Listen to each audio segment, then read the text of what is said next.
संत और नेता में अंतर मालूम है? आज नेता लोग आए नहीं हैं। संत और नेता में बहुत अंतर होता है। संत जब चलता है, ध्यान रखना, तो ऐसे चलता है, हाथ आगे की तरफ जाते हैं, और नेता जब चलता है तो हाथ पीछे की तरफ जाते हैं। मालूम है क्या मतलब है इसका? संत कहता है मैं चल रहा हूं, मेरे साथ तुम भी चलो। नेता कहता मैं जा रहा हूं, तुम पीछे हटो। ध्यान रखना मान्यवर, सभी नेता ऐसे नहीं होते। कुछ दुनिया में आदर्श नेता भी होते हैं, और आदर्श नेताओं की तरह यदि, और ये भारत देश यदि चल रहा है तो एक बात ध्यान रखना, भ्रष्ट नेताओं की दम पे नहीं चल रहा है। 1000 भ्रष्ट नेता इस देश को नहीं चला सकते। 4 अच्छे और सच्चे लोग इस देश को आगे बढ़ाया करते हैं। 4 ही होते हैं वो। ऐसे महान नेता भी इस धरती पर हुए हैं। एपीजे अब्दुल कलाम, जिनका नाम राजनीति में बड़े सम्मान के साथ लिया जाता है, उन्होंने कभी भी धर्म और जाति पाति से ऊपर उठ करके अपना चिंतन प्रस्तुत किया है। आज देश को मजबूत कराने में उनका हाथ है।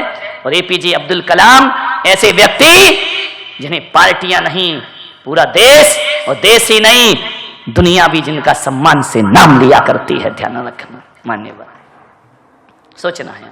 अच्छे लोग 4 ही होते हैं। 4 ही बहुत है। जिंदा 4, मुर्दा 1000। 1000 मुर्दों को जलाने के लिए 4 जिंदा काफी है। ध्यान रखना मान्यवर, सोचना है आपको। नाभी राय ने दर्पण देखा कि लोग मेरी प्रशंसा कर रहे हैं। उन्होंने क्या देखा दर्पण में? मैं इस प्रशंसा के योग्य हूं या नहीं हूं। जब लोग मेरे बारे में बहुत कुछ बड़ा बड़ा बोलते हैं ना, तो मैं सोचता हूं ये आदमी बोल रहा है, मैं इस योग्य हूं या नहीं हूं। यदि नहीं हूं तो आज से ही बनने का प्रयास करो, और यदि हो तो अहंकार मत करो मेरे भाई। ध्यान रखना, सोचना है। आज से ही अच्छे बनने का प्रयास करिए। वक्त का इंतजार मत करो, आज करो, अभी करो, इसी वक्त करो। कोई प्रशंसा करे तो देख लेना मैं इस प्रशंसा के योग्य हूं या नहीं। ध्यान रखना, बहुत सी आत्मकथाएं इस दुनिया में हैं। वर्णी जी की आत्मकथा, गांधी जी की आत्मकथा, लेकिन मैं आपसे कह रहा हूं कि दुनिया की आत्मकथा पढ़ो या ना पढ़ो, आदमी को अपनी आत्मकथा जरूर पढ़ना चाहिए कि लोग मुझे जैसा समझ रहे हैं वैसा मैं हूं या नहीं हूं। ध्यान रखना, ऐसा तो नहीं लोग महान समझें मैं निकृष्ट जीवन जी रहा हूं। लोगों के साथ अविश्वास मत करो। यदि लोग आपको महान समझते हैं तो महान बनने का प्रयास करो। ध्यान रखिए, नाभी राय ने देखा, एक घटना घट गई। 2 घटनाएं। क्या देखा नाभी राय ने? दर्पण में अंतर्मुखी हो रहे थे, अपना प्रतिबिंब देखा, तो नाभी राय ने देखा उनका मुकुट झुक गया। अरे, नाभी राय ने कहा मुकुट झुक गया, इसका मतलब है अब सत्ता के दिन गए, और जब सत्ता के दिन चले जाएं तो सत्य में जीने की साधना प्रारंभ कर देना चाहिए। मुकुट झुक गया नाभी राय का, इसका मतलब है सत्ता खत्म, अब बुढ़ापा शुरू हो गया है। ध्यान रखिए मान्यवर, बुढ़ापा एक दिन सबको आना है।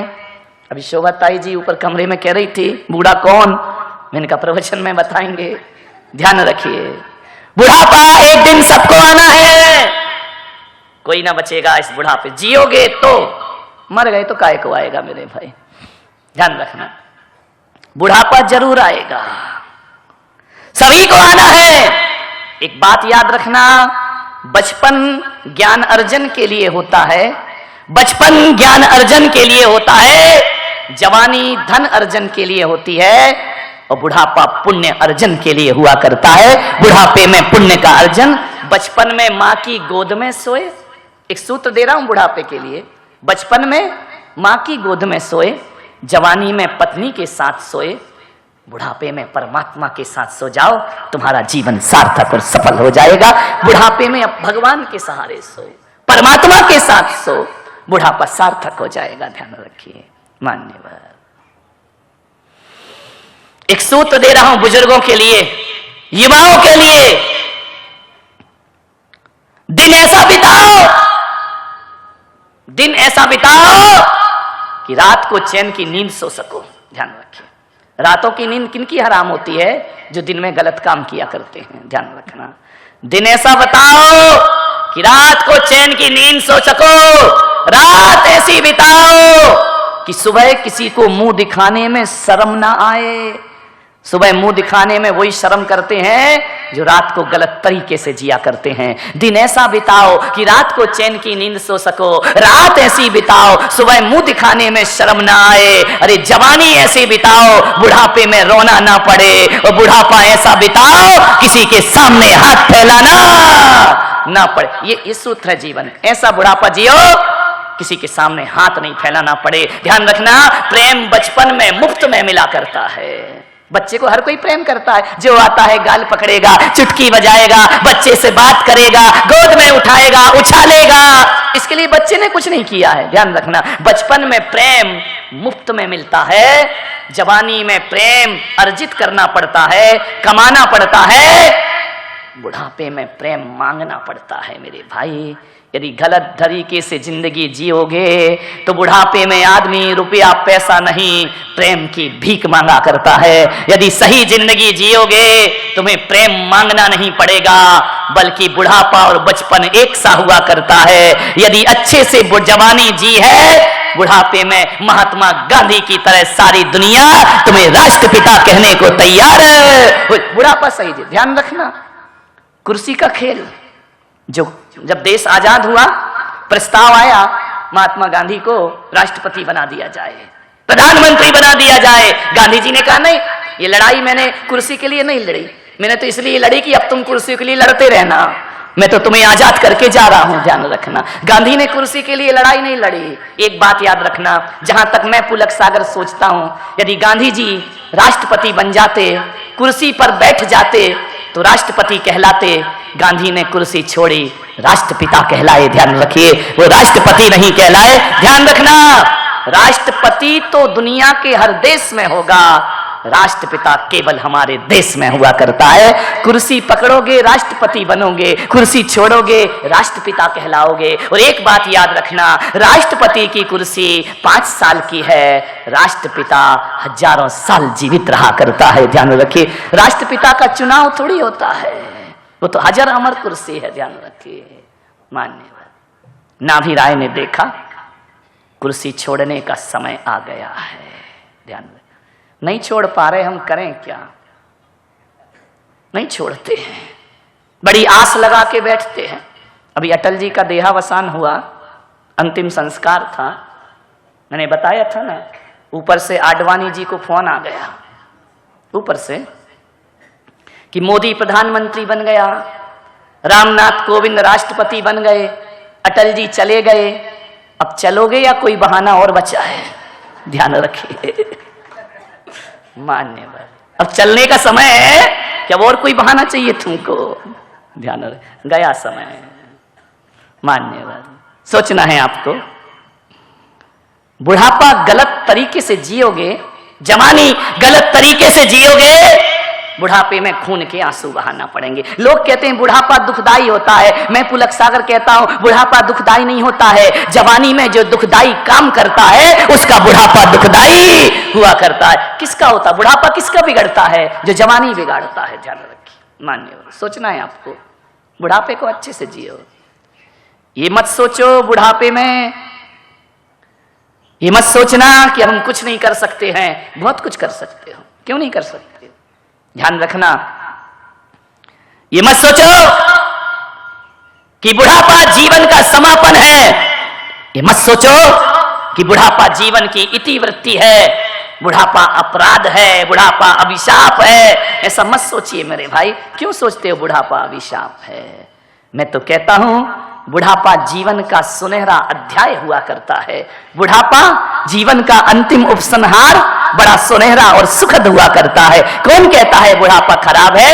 आचार्य शांति सागर महाराज को देखना, उनका बुढ़ापा कितना महान हुआ, कितना धन्य हुआ। आज सारी दुनिया उन्हें पूज रही है, बुढ़ापे में तो हुआ है सब। उनको ध्यान रखना, कितना महान बुढ़ापा। आज आचार्य शांति सागर महाराज, एक संत को, एक संसारी को देखना, बड़ा मजे की बात बता रहा हूं। एक संसारी ज्यों ज्यों बूढ़ा होता है कितना भी सुंदर हो बदसूरत होते जाता है। ध्यान रखना, संसारी बुढ़ापे में बदसूरत होता है और संत जवानी में बदसूरत हो बुढ़ापे में खूबसूरत होते जाता है, सुंदर होते जाता है। यहाँ चित्र लगा है आचार्य शांति सागर महाराज का, बुढ़ापा है। ध्यान रखना, मुंह में दांत नहीं है, झुर्रियां पड़ी हैं, फिर भी देखो कितना सुंदर चेहरा लगता है। मान्यवर ध्यान रखिए, ये संत पुरुष हैं आचार्य विद्यासागर जी महाराज। ज्यों ज्यों वृद्धावस्था आ रही है त्यों त्यों चेहरे पर तेज प्रकट होते जा रहा है। ये संतों की परिभाषा है। आप गांधी जी की जवानी की फोटो देखना, कोई अच्छे नहीं लगते देखने में, लेकिन किसी डाक टिकट पे देखना, बिना दांत का मुंह जब खुला रहता है इतना वात्सल्य टपकता है, ये संतों की निशानी है। मान्यवर, ज्यों ज्यों बूढ़े होते हैं संत त्यों त्यों खूबसूरत हुआ करते हैं, और बुढ़ापा और संसारी ज्यों ज्यों बूढ़ा होगा बदसूरत होते जाएगा। क्यों? शरीर भोगों में लगा दिया है, अब तेज कहां से आएगा, कांति का। संत का शरीर भोगों में नहीं लगता है, वो तो योग में लगता है, साधना में लगा करता है। मान्यवर, संतों को किसी ब्यूटी पार्लर में जाने की जरूरत नहीं हुआ करती है। समझ रहे? हमारे बब्बा जी बुढ़ापे में भी बड़े स्मार्ट लगते हैं। ध्यान रखना, ये संतों की फितरत हुआ करती है। ज्यों ज्यों बूढ़े होंगे, संत तो वो है पुराना सोना, पुराना घी बड़ा स्वादिष्ट हुआ करता है। ध्यान रखिए। मान्य, तुम तो लगे रहते हो पोता पाती में, ये लगाओ वो लगाओ, ये करो वो हवा करो, पोत पात के आई पसीना आया सब बह गया। विचार करिए अपने साथ में, ऐसा नहाना नहीं, साबुन नहीं, धोना नहीं, कुछ नहीं, फिर भी ध्यान रखना। मैं भी नहाता हूँ, ऐसा नहीं है, साबुन लगा के नहाता हूँ, बिना साबुन के नहीं नहाता हूँ, लेकिन मेरी साबुन थोड़ी सी अलग है। कैसे ध्यान से सुन रहे हैं? यानी कितना प्राण ऐसे अटक जाते हैं, नहाते साबुन से। हमने कहा था महाराज सच्चे नहीं होते। नहाता हूँ, कौन कहता मैं नहीं नहाता, रोज नहाता हूँ भाई, लेकिन मेरी साबुन वही पुरानी वाली है आज भी। मालूम है, पहले एक साबुन आती थी ना, सनलाइट आती थी, सनलाइट, आज बंद हो गई कि आ रही है? आ रही है। हाँ, डॉक्टर साहब को पता होगा, पूरा सनलाइट है। ध्यान रखिए। मान्यवर, सोचना है, विचार करना है आपको। मैं भी सनलाइट से नहाता हूं, लेकिन मेरी साबुन किसी फैक्ट्री में नहीं बनती है, सूरज के पास बैठ जाता हूं, सनलाइट से मेरा स्नान हो जाया करता है। ध्यान रखिए, सनलाइट से नहाओ, सनलाइट साबुन, रोज नहाता हूं। ध्यान रखिए, सोचना है आपको। ये मत सोचो कि बुढ़ापा बड़ा अभिशाप होता है। बुढ़ापा तो आनंद हुआ करता है, आनंद लो। राम कृष्ण बुद्ध ये सब बूढ़े नहीं हुए क्या? ये बूढ़े हुए हैं, इन्होंने बुढ़ापे में वो काम किए हैं जो शायद जवान आदमी अपनी जिंदगी में काम नहीं कर पाता है। ध्यान रखिए, मदर टेरेसा बुढ़ापे में भारत रत्न का खिताब पाया करती है। अब्दुल कलाम ये मिसाइल में जवानी में बने कि बुढ़ापे में बने हैं? बुढ़ापे में बने हैं ना मेरे भाई। बुढ़ापा तो बहुत अच्छा हुआ करता है, और हकीकत में देख लो जितने भी महान काम होते हैं वो बुढ़ापे में हुआ करते हैं, जवानी में कोई महान काम नहीं हुआ। लेकिन आदमी क्या करता है, बुढ़ापे को छिपाता है। कब तक छिपाएगा? बाल काले हो गए, हेयर ड्राई, अरे पागल, क्या करेगा इसका? मुंह में दांत नहीं, पेट में आंत नहीं, रोटी चपती नहीं, खिचड़ी पचती नहीं। ध्यान रखना, पैर अगरबत्ती, हाथ मोमबत्ती। ध्यान रखना, सोचना है आपको। बुढ़ापे क्या करोगे ये सब लगा के? आ जाते हैं लोग लगा के, मैं देखता हूं तो यही कहता हूं, सच्चाई छुप नहीं सकती झूठे उसूलों से, और खुशबू आ नहीं सकती कागज के फूलों से। ध्यान रखिए। नहीं, एक आदमी ने कहा महाराज सच्चाई छुप भी सकती है, सच्चाई छुप भी सकती है अगर जीवन में मेल हो, और कागज के फूलों में खुशबू आ भी सकती है यदि उसमें चमेली का तेल हो। ध्यान रखिए। मान्यवर, सोचिए क्या छुपाना बुढ़ापा, आनंद के साथ जियो। ये बुढ़ापा ही तो है, ये वानप्रस्थ आश्रम ये बुढ़ापा है, ये संन्यास आश्रम बुढ़ापा है। बुढ़ापे में संन्यास की बात कही जाती है। मान्यवर ध्यान रखिए, कौन बोला आपने गलती कर ली जवानी में लेके? नहीं, मैंने कोई गलती नहीं की है, ध्यान रखना। मान्यवर सब बुढ़ापे में। कीरो 80 वर्ष की उम्र में जिसने ग्रीक भाषा सीखी, 80 साल। तुम तो कहते 80 में हमसे कुछ नहीं होगा, 10 में दावड़ा, 20 में बावड़ा, 60 में सठिया गया, 70 में बिस्तर, 80 में लस्सी, 90 में डब्बा, 100 में स्वाहा। ध्यान रखिए मान्यवर, नहीं, 80 साल की उम्र में ग्रीक भाषा सीखी कीरो ने। मान्यवर सुकरात 70 वर्ष की उम्र तक साहित्य लिखते रहे, 70 वर्ष की उम्र तक जिन्होंने लेखनी नहीं छोड़ी, साहित्य का सृजन करते रहे। पिकासो 90 वर्ष की उम्र तक चित्र बनाते रहे, ध्यान रखना, पेंटिंग करते रहे। अरे हाथ कांप गए, शरीर कांप गया, लेकिन मन उनका नहीं कांपा। जो हाथ कांपते हाथों से जो लाइन खींच दी, वो दुनिया के लिए आदर्श चित्र बन जाया करता था। ये बुढ़ापे में तो किया है इन लोगों ने। ये मत सोचो कि बूढ़ा हो गया शरीर, हम कुछ, ध्यान रखना, बूढ़ा कौन, जवान कौन? जो व्यक्ति कहता है मेरा समय गया, अब मैं कुछ नहीं कर सकता, अब मुझसे कुछ नहीं होगा, ऐसी बातें यदि कोई 30 साल का जवान करता है, मेरी नजरों में वो बूढ़ा होता है।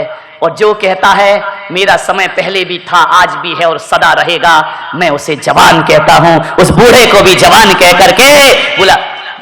बूढ़ों का जवानी में समय चला जाए तो वो बूढ़ा है, और बुढ़ापे में भी कुछ करने की साहस रहे, तन से बूढ़ा लेकिन मन से जवान। क्या करोगे इतनी लंबी आयु जी के मेरे भाई, कर क्या लोगे अपनी जिंदगी में? एक आदमी आया मेरे पास, बोले महाराज मेरा जन्मदिन है, आशीर्वाद दे दो। मैंने कहा काय का आशीर्वाद दे दो? बोले दीर्घायु का। मैंने कहा कितनी साल के हो गए? बोले 80 साल का हो गया। वो कह रहा दीर्घायु का आशीर्वाद दे दो। मैंने कहा एक बात बता, 80 साल तूने किया क्या है? बोले क्या किया? खाए पिए मौज किए। तो मैंने कहा ऐसे 80 साल जीने से क्या फायदा मेरे भाई, घिसट घिसट के 80 साल जी के क्या करेगा?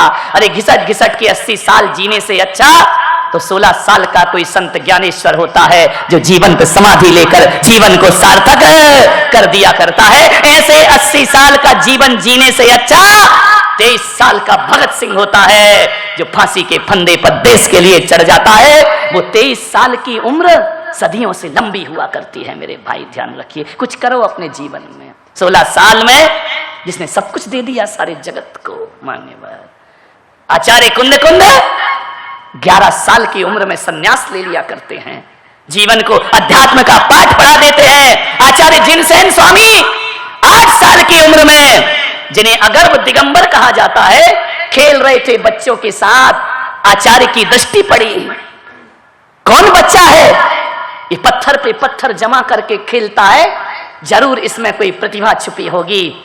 आचार्य गए उनके घर, छोटा सा बच्चा 3 साल 4 साल का, इतना बुद्धि प्रज्ञाजीवी, जाकर के कहा उसकी मां से, मां मैं तेरे दर पे आया हूं। आचार्य जिनसेन स्वामी, ध्यान रखिए, मैं तुम्हारे दर पे आया हूं। उनके गुरु उन्हें लेने के लिए गए, छोटे से थे जिनसेन स्वामी, गए उनके घर पे, मां ये बच्चा मुझे दे दे। मां ने कहा क्या मांगते हो? बच्चा? अरे सामान मांगो तो मैं दूंगी, जान दे दूंगी, बच्चा कैसे दे दूंगी? आचार्य ने कहा नहीं, ये भद्रबाहु ने, ये बच्चा हमको दे दो, ये बच्चा बड़ा होनहार है, ये जिन शासन की ध्वज को आकाश में फहराएगा, ये बेटा मुझे दे दो। मां ने कहा ये नहीं हो सकता महाराज। बोले गुरु भक्ति भूल गई, बाहरी माता। एक बात याद रखना पूना वालों, कन्यादान तो हर मां करती है, लेकिन बिरली होती है मां जो अपने बेटे का दान कर दिया करती है। वो बिरली माताएं होती हैं जो अपने बच्चों को दान में दे दिया करती हैं। ले गए उस 5 साल के 3 साल के बच्चे को, नंगे ले गए। अब पहले का जमाना था, हम खुद 4-5 साल तक तो नंगे घूमते रहे। आज का जमाना तो ये है कि बच्चा पेट में आया नहीं, कपड़ों की व्यवस्था हो गई। ध्यान रखना, ये पहनाऊंगी वो पहनाऊंगी, नहीं 4-5 साल तो हम लोग पहनते ही नहीं थे, पता ही नहीं चलता था। ध्यान रखिए मान्यवर, सोचना है आपको। ले गए उस बालक को, अध्ययन कराया, बच्चा 8 साल का हो गया। महाराज ने कहा अब तुम 8 साल के हो गए हो, तुम्हारा ज्ञान पूरा हो गया, जाओ तुम्हारी माता इंतजार कर रही है। मैं वचन दे के आया हूं कि बच्चे को संन्यास नहीं दूंगा, बच्चे को विद्या अध्ययन कराऊंगा, जाओ तुम्हारी माता तुम्हारा इंतजार कर रही है। जिनसेन बोले कौन माता? कैसी माता? कहां की माता? अरे जिससे मैं तुम्हें लेकर के आया हूं, जिनसैन के मुख से निकला, यार हंत पिताजी मेरे जिनवाणी माता, यही मेरी माँ है। और कौन मेरी माँ है? जिस गुरु के चरणों में मैंने बचपन बिताया वो मेरे पिता हैं, और जिस वाणी से मैंने जीवन का बोध पाया वो जिनवाणी मेरी माँ हुआ करती है। मैं वापस नहीं जाऊंगा। नहीं बच्चे, तुम्हें जाना पड़ेगा। एक संत ने तुम्हारी माता को वचन दिया है। बोले नहीं जाऊंगा। कपड़े तो थे नहीं, संन्यास ले लिया उस बच्चे ने। ध्यान रखिए, छोटे से 8 साल की उम्र में दिगंबर मुनि का भेष धारण कर लिया। आहार को भेजा, आचार्य जाओ अपनी माता के घर आहार ग्रहण करो। जाकर के गए, माता के घर जाकर पड़गाहन हुआ। माता देख करके धार धार आंसू बहा रही। मिलने तो गई नहीं थी 5-7 साल में, धार धार आंसू मुनि को आहार दे रही, रोते जा रही। मुनि ने आहार के बाद पूछा, मां रोती क्यों है? बोले इतने छोटे से महाराज हो। बोले क्या करें, बोध जग गया, बन गए महाराज। रोने लगी मां, मेरा बच्चा भी इतना बड़ा हो गया होगा। मेरा बच्चा एक संत लेकर के गए हैं, वो भी इतने ही बड़े हो गए होंगे। कौन बच्चा? भद्रबाहु स्वामी लेकर के गए हैं। भद्रबाहु स्वामी कौन? मेरे घर आए और मेरे बालक को ले गए। उसने कहा मां रो मत, वो बच्चा कोई और नहीं, जो तेरे सामने खड़ा वही तेरा पुत्र है, और आज सारी दुनिया उसको शीश है। कुछ करो मेरे भाई, कुछ करो जिंदगी में। 8 साल में समझ आ गई। और आज भी जिनसैन स्वामी, कुंद कुंद आचार्य, उमा स्वामी, ये बालपने में दीक्षा धारण किए। 10-10, 11-11 साल के बच्चे सन्यास की उम्र में बढ़ गए। ध्यान रखना, मुनि तरुण सागर जी महाराज 12 वर्ष की उम्र में क्षुल्लक की दीक्षा प्राप्त कर लिया करते हैं। ध्यान रखिए, और सारे देश को जैन दर्शन का पाठ पढ़ा दिया करते हैं। ध्यान रखिए, 12 साल की उम्र में दीक्षा ले ली। तुम बोलो रे भाई 70-60 के हो रहे हो, कब अकल आएगी? ध्यान रखिए, मान्यवर कुछ करो, कुछ काम करके जाना। दुनिया में आने वाले जाते हैं रोज लाखों बेकार खाने वाले। ध्यान, कौन याद करेगा तुम्हें? 4 दिन उठावना होगा, तीसरे दिन भूल जाएंगे कौन आदमी था, कैसा था। कुछ करके जाओ अपनी जिंदगी में। मान्यवर बुढ़ापे को व्यर्थ मत समझो। नाभिराय ने दर्पण देखा। नाभिराय अभी वहीं बैठे हैं, अपन भटक के फिर वहीं पहुंचेंगे। ध्यान में, नाभिराय ने दर्पण देखा। दर्पण में मुकुट झुक रहा है। नाभिराय ने कहा सत्ता के दिन समाप्त हो गए। ध्यान रखना, चिता जले उससे पहले चेतना को जगा लो। तुम्हारा मानव जीवन अमर हो जाएगा, शाश्वत हो जाएगा, खुशहाल हो जाएगा। चिता में तो एक दिन सभी को जलना है मेरे भाई, धू धू करके जल जाएंगे। कौन याद रखेगा? ध्यान रखना, नाम गुम जाएगा, चेहरा बदल जाएगा। ध्यान रखना, आगे का तो आता होगा ना। मेरी आवाज ही पहचान मेरी गर, याद